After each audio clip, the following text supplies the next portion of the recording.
నమస్కారం. ఆర్వీఆర్ టీవీకి స్వాగతం. తెలంగాణ రాజకీయాలు హై వోల్టేజ్ యాక్షన్ సినిమాను తలపిస్తున్నాయి. ముఖ్యమంత్రి రేవంత్ రెడ్డి, గులాబీ బాస్ కేసీఆర్, కేంద్ర మంత్రి కిషన్ రెడ్డిలకు విసురుతున్న సవాళ్లతో ఒక్కసారిగా తెలంగాణ రాజకీయాలు వేడెక్కాయి.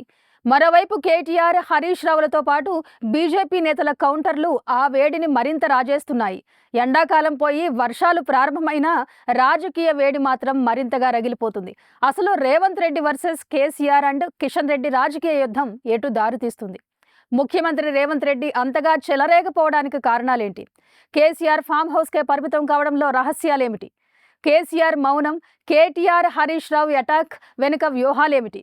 ఉన్నట్టుండి ముఖ్యమంత్రి బీజేపీ పైన విరుచుకుపడడంలో ఆంతర్యం ఏమిటి? తన దూకుడుతో కాంగ్రెస్ పార్టీని అధికారంలోకి తీసుకొచ్చి ముఖ్యమంత్రి పీఠం అధిష్ఠించిన రేవంత్ రెడ్డి ఆ రోజు నుంచి ఈ రోజు వరకు కేసీఆర్తో పాటు బీఆర్ఎస్ పార్టీని టార్గెట్ చేశారు. బీఆర్ఎస్ పార్టీని రాజకీయంగా కోలుకోకుండా చేయడమే లక్ష్యంగా రేవంత్ రెడ్డి వ్యూహ రచన చేస్తున్నారు. ఇటీవలి స్థానిక సంస్థల ఎన్నికల్లో ప్రజాదరణ కోల్పోయిన బీఆర్ఎస్ను ఇదే అదునుగా మరింత దెబ్బ కొట్టేందుకు పావులు కదుపుతున్నారు. కేసీఆర్ 10 ఏళ్ల పాలన వర్సెస్ 30 నెలల కాంగ్రెస్ పాలనపై అసెంబ్లీ వేదికగా చర్చకు రేవంత్ రెడ్డి సవాల్ విసిరారు. రేవంత్ రెడ్డి పలు సందర్భాల్లో కేసీఆర్ను ఉద్దేశించి ఎన్నో సవాళ్లు విసిరారు. ఇటీవల కాలంలో రేవంత్ రెడ్డి ఎక్కుపెట్టిన సవాళ్లలో అత్యంత కీలకమైనది ఫామ్ హౌస్ ఛాలెంజ్. ఫామ్ హౌస్ను వదిలి కేసీఆర్ బయటికి రావాలని, అసెంబ్లీ వేదికగానే అన్ని విషయాలు తేల్చుకుందామని రేవంత్ రెడ్డి కేసీఆర్కు ఓపెన్ ఆఫర్ ఇచ్చారు. ఈ సవాల్ ద్వారా కేసీఆర్ ఎప్పుడూ ఫామ్ హౌస్కే పరిమితమవుతారని, ప్రజా సమస్యలు పట్టించుకోరనే విమర్శలకు కేసీఆర్ సమాధానం చెప్పాల్సిన పరిస్థితి కల్పిస్తున్నారు. కొద్ది రోజులుగా కేవలం కేసీఆర్ వెంట పడుతున్న రేవంత్ రెడ్డి తాజాగా బీజేపీ నాయకులు, కేంద్ర మంత్రి కిషన్ రెడ్డి పైన తీవ్ర స్థాయిలో విరుచుకుపడుతున్నారు. ఉన్నట్టుండి ముఖ్యమంత్రి దృష్టి బీజేపీపై ఎందుకు మళ్లిందనే అంశం రాష్ట్రంలో సంచలనంగా మారింది. ఫామ్ హౌస్ ఛాలెంజ్ వెనుక రేవంత్ రెడ్డికి పెద్ద ప్లానే ఉందని ఆయన అనుయాయులు చెబుతున్నారు. కేసీఆర్ ఈ సవాల్ను స్వీకరించి అసెంబ్లీకి వస్తే ఇటీవలి కాలంలో తాము చేసిన అభివృద్ధిని చర్చకు పెట్టి బీఆర్ఎస్ నోరు కట్టేయాలని రేవంత్ రెడ్డి ప్లాన్ చేశారంటున్నారు. తాము ఇచ్చిన వేలాది ఇందిరమ్మ ఇళ్లు, 15 లక్షల రేషన్ కార్డుల మంజూరు, 67,000 పైగా ఉద్యోగాల భర్తీ అంశాలను హైలైట్ చేసి బీఆర్ఎస్ పాలనా వైఫల్యాలను ఎండగట్టేందుకు రేవంత్ సిద్ధమయ్యారు. దాని వెనుక నిరుద్యోగ యువత, నిరుపేదలు, మధ్యతరగతి వర్గాలకు బీఆర్ఎస్ను మరింత దూరం చేసే ప్రణాళిక దాగి ఉందని వారు చెబుతున్నారు. అసెంబ్లీ వేదికగా జరిగే చర్చలో తాను ఓడిపోతే బహిరంగ క్షమాపణ చెబుతానని, లేదంటే కేసీఆర్ ఫామ్ హౌస్లోనే విశ్రాంతి తీసుకోవాలంటూ రేవంత్ రెడ్డి స్టేట్మెంట్ ఇచ్చారు. అంటే పరోక్షంగా కేసీఆర్ను రాజకీయ సన్యాసం తీసుకోవాలని చెప్పకనే చెప్పారని వారంటున్నారు. ఈ సవాలు సహజంగానే బీఆర్ఎస్ శ్రేణులను ఆలోచనలో పడవేస్తుందని కాంగ్రెస్ నాయకులు భావిస్తున్నారు. ఈ సవాలుతో సభలో చర్చకు సిద్ధమైతే ఒక రకంగా చర్చకు మొహం చాటేస్తే మరో రకంగా కేసీఆర్ ఇమేజ్ను దెబ్బకొట్టేందుకు సీఎం రేవంత్ రెడ్డి వ్యూహం పన్నారు. రాజకీయ సవాళ్ల విషయం అటుంచితే తెలంగాణకు జీవనాధారమైన నీటి పంపకాలపై రేవంత్ రెడ్డి గురిపెట్టిన ఆరోపణలు మరింత తీవ్రమైన దుమారాన్ని రేపుతున్నాయి.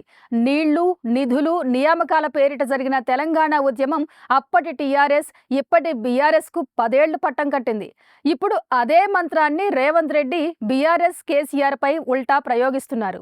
ముఖ్యమంత్రి రేవంత్ రెడ్డి తన సొంత జిల్లా మహబూబ్ నగర్లో నీటి ప్రాజెక్టుల పరిశీలన సందర్భంగా కేసీఆర్, హరీష్ రావులపై విరుచుకుపడ్డారు.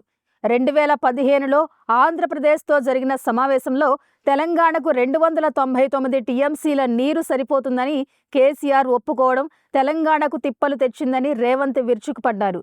ఆ ఒప్పందం ద్వారా కేసీఆర్ తెలంగాణ ప్రజల సాగు, తాగునీటి అవసరాలు, ఆశలకు డెత్ వారెంట్ రాశారని రేవంత్ రెడ్డి ఆరోపించారు. మరోవైపు ప్రాజెక్టుల రీడిజైనింగ్ పేరిట బీఆర్ఎస్ నాయకులు వేల కోట్ల రూపాయలు దండుకున్నారని ముఖ్యమంత్రి ధ్వజమెత్తారు. కోట్ల రూపాయల కమిషన్లు కొట్టేసిన మహబూబ్ నగర్ జిల్లాకు చుక్క నీరు ఇవ్వలేదని కేసీఆర్, హరీష్ రావులపై రేవంత్ రెడ్డి విరుచుకుపడ్డారు. తగ్గేదే లేదంటూ రేవంత్ రెడ్డి సవాళ్లపై బీఆర్ఎస్ ప్రతి సవాళ్లు చేస్తుంది. ముఖ్యమంత్రి విమర్శలను బీఆర్ఎస్ ఏమాత్రం లైట్గా తీసుకోవడం లేదు. కేసీఆర్ మేనల్లుడు, అప్పటి నీటిపారుదల శాఖ మంత్రి హరీష్ రావు అధికారిక గణాంకాలతో రేవంత్ రెడ్డిపై రివర్స్ అటాక్ చేస్తున్నారు. ముఖ్యమంత్రి చేతగానితనంతోనే ఆంధ్రప్రదేశ్ శ్రీశైలం, నాగార్జున సాగర్ నుంచి కోటాకు మించి నీటిని వాడుకుంటోందని మాజీ మంత్రి హరీష్ రావు విమర్శించారు.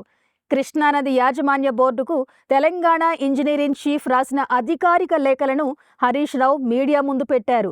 నీటిపారుదల అంశాలపై ముఖ్యమంత్రికి ఏమాత్రం అవగాహన లేదని హరీష్ రావు ఎద్దేవా చేశారు. పాలమూరు రంగారెడ్డి ప్రాజెక్టును పూర్తి చేయడం చేతకాక రేవంత్ రెడ్డి బీఆర్ఎస్పై ఆరోపణలు చేస్తున్నారని ఆయన ప్రతి విమర్శలకు దిగారు. కాంగ్రెస్ పాలనా వైఫల్యాల నుంచి ప్రజల దృష్టిని మరల్చేందుకే రేవంత్ రెడ్డి ఇలాంటి చౌకబారు ఎత్తుగడలకు దిగుతున్నారని హరీష్ రావు కౌంటర్ అటాక్ ఇచ్చారు. అయితే పాలమూరు జిల్లాకు అవసరమైన నీటిని ఇచ్చేలా ఆంధ్రప్రదేశ్ను ఒప్పించే బాధ్యత తనదని రేవంత్ రెడ్డి తిప్పికొట్టారు. ముఖ్యమంత్రి కేసీఆర్ను ఎప్పుడు టార్గెట్ చేసినా ఆయన మేనల్లుడు హరీష్ రావు మాత్రమే ఎందుకు ప్రతిస్పందిస్తున్నారు? ప్రత్యేకించి నీటిపారుదల, రుణమాఫీ అంశాలపై రేవంత్ రెడ్డి, హరీష్ రావు మధ్య ఎంతో కాలం నడిచిన సవాళ్లు, ప్రతి సవాళ్ల పర్వం ఎలా ఆగిపోయింది అనే విషయాలు ఇప్పుడు చూద్దాం. ముఖ్యమంత్రి రేవంత్ రెడ్డి కేసీఆర్ పై ఎప్పుడు ఎలాంటి సవాళ్లు విసిరినా దానికి స్పందించేది కేటీఆర్, హరీష్ రావు మాత్రమే. ప్రత్యేకించి నీటిపారుదల ప్రాజెక్టులు, రైతు సమస్యలపై ముఖ్యమంత్రి రేవంత్ రెడ్డిని మాజీ మంత్రి హరీష్ రావు మాత్రమే నేరుగా ఎదుర్కొంటున్నారు. వీరిరువురి మధ్య గతంలోనూ రైతు రుణమాఫీ, చెక్కుల పంపిణీపై సవాళ్ల యుద్ధం నడిచింది.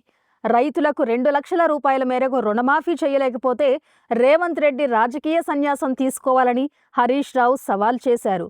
అయితే రుణమాఫీని సక్రమంగా పూర్తి చేస్తే బీఆర్ఎస్ పార్టీని శాశ్వతంగా మూసేస్తారా అని రేవంత్ రెడ్డి ప్రతి సవాల్ చేశారు. అయితే కొంత ఆలస్యమైన 4 దఫాలుగా 20,624 కోట్ల రూపాయలు పైగా రైతుల రుణాలు మాఫీ చేయడంతో హరీష్ రావు వెనక్కు తగ్గారు.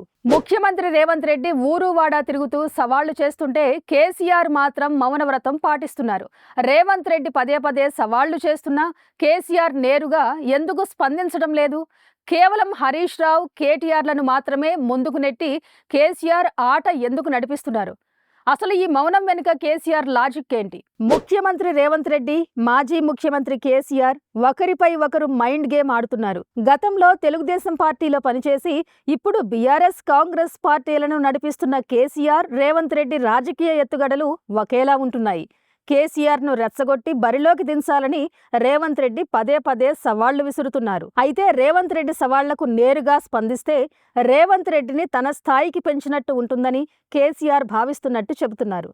కేటీఆర్, హరీష్ రావులకు మాత్రమే రేవంత్ రెడ్డి సవాళ్లకు స్పందించే పనిని కేసీఆర్ అప్పగించారు. తద్వారా ముఖ్యమంత్రి స్థాయి అదేనని చెప్పకనే చెబుతున్నారు. తనయుడు, మేనల్లుడు ద్వారా ప్రతి సవాళ్లు చేపిస్తూ రేవంత్ రెడ్డిని తనతో సమానుడు కాదని చెప్పే ప్రయత్నం చేస్తున్నారు. రేవంత్ రెడ్డి పీసీసీ అధ్యక్షుడిగా చేసిన లేదా ముఖ్యమంత్రిగా చేస్తున్న సవాళ్లకు కేసీఆర్ ఎప్పుడూ నేరుగా ప్రతిస్పందించడం లేదు.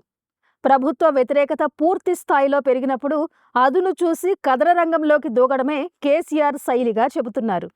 అన్నిటికీ మించి కేటీఆర్, హరీష్ రావు మధ్య నెలకొన్న విభేదాలను ముఖ్యమంత్రి రాజకీయాలకు వాడుకోకుండా నిలువరించే ప్రయత్నం కూడా కేసీఆర్ వ్యూహంలో భాగమేనని విశ్లేషకులు అంటున్నారు.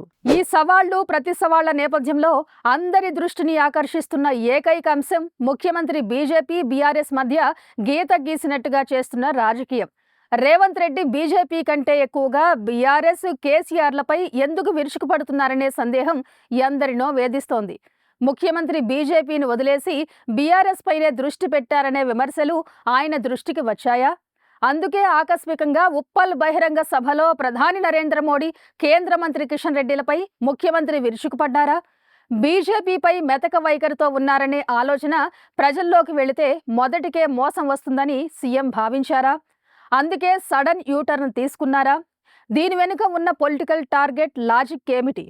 ముఖ్యమంత్రి తాజాగా బీజేపీ, బీఆర్ఎస్ పార్టీలు ఒక్కటేనని చెప్పదలిచారా? ఈ స్పెషల్ స్టోరీలో పూర్తి ఇన్సైడ్ పాలిటిక్స్ చూద్దాం. ముఖ్యమంత్రి రేవంత్ రెడ్డి, మాజీ ముఖ్యమంత్రి కేసీఆర్ ఒకరిపై ఒకరు మైండ్ గేమ్ ఆడుతున్నారు. గతంలో తెలుగుదేశం పార్టీలో పనిచేసి ఇప్పుడు బీఆర్ఎస్, కాంగ్రెస్ పార్టీలను నడిపిస్తున్న కేసీఆర్, రేవంత్ రెడ్డి రాజకీయ ఎత్తుగడలు ఒకేలా ఉంటున్నాయి. కేసీఆర్ను రెచ్చగొట్టి బరిలోకి దించాలని రేవంత్ రెడ్డి పదే పదే సవాళ్లు విసురుతున్నారు. అయితే రేవంత్ రెడ్డి సవాళ్లకు నేరుగా స్పందిస్తే రేవంత్ రెడ్డిని తన స్థాయికి పెంచినట్టు ఉంటుందని కేసీఆర్ భావిస్తున్నట్టు చెబుతున్నారు. కేటీఆర్, హరీష్ రావులకు మాత్రమే రేవంత్ రెడ్డి సవాళ్లకు స్పందించే పనిని కేసీఆర్ అప్పగించారు. తద్వారా ముఖ్యమంత్రి స్థాయి అదేనని చెప్పకనే చెబుతున్నారు. తనయుడు మేనల్లుడు ద్వారా ప్రతి సవాళ్లు చేపిస్తూ రేవంత్ రెడ్డిని తనతో సమానుడు కాదని చెప్పే ప్రయత్నం చేస్తున్నారు. రేవంత్ రెడ్డి పీసీసీ అధ్యక్షుడిగా చేసిన లేదా ముఖ్యమంత్రిగా చేస్తున్న సవాళ్లకు కేసీఆర్ ఎప్పుడూ నేరుగా ప్రతిస్పందించడం లేదు. ప్రభుత్వ వ్యతిరేకత పూర్తి స్థాయిలో పెరిగినప్పుడు అదును చూసి కథన రంగంలోకి దూకడమే కేసీఆర్ శైలిగా చెబుతున్నారు.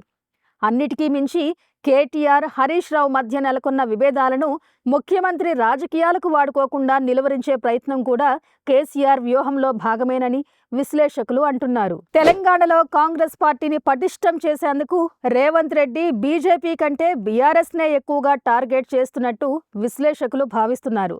ఆ రెండు పార్టీల భావజాలం, రాజకీయ పందాలు, వ్యూహాలు విభిన్నమైనవి. అందుకే రేవంత్ రెడ్డి ముందుగా ప్రాంతీయ శత్రువు బీఆర్ఎస్పై గురిపెట్టారు. బీఆర్ఎస్ను పూర్తి స్థాయిలో నిర్వీర్యం చేస్తే అప్పుడు నేరుగా బీజేపీతో సులువుగా తలపడవచ్చని ఆయన భావిస్తున్నారు. గతంలో కాంగ్రెస్ పార్టీని ముక్కలు చెక్కలు చేసి ఎందరో నాయకులను తన్నుకుపోయిన బీఆర్ఎస్ను దెబ్బకొట్టేందుకు ఇదే అదునైన సమయంగా ముఖ్యమంత్రి భావిస్తున్నారు. కేసీఆర్ను రాజకీయంగా దెబ్బకొడితేనే కాంగ్రెస్ పార్టీ బలం పుంజుకుంటుందని ముఖ్యమంత్రి అంచనా వేస్తున్నారు. కేసీఆర్ను ముఖ్యమంత్రి రద్దయిన 1000 రూపాయల నోటుతో పోలుస్తున్నారనే విశ్లేషణలు వెలువడుతున్నాయి.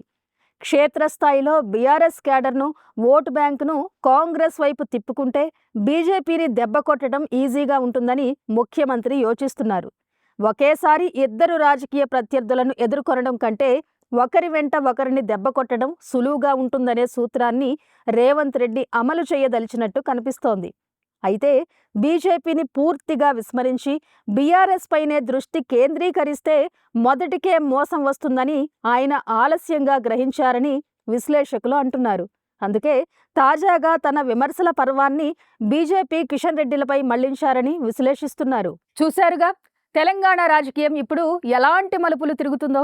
Revanth Reddy versus BRS, BJP సవాళ్ల పర్వం ఏ రూపం తీసుకుంటుందో చూడాలి.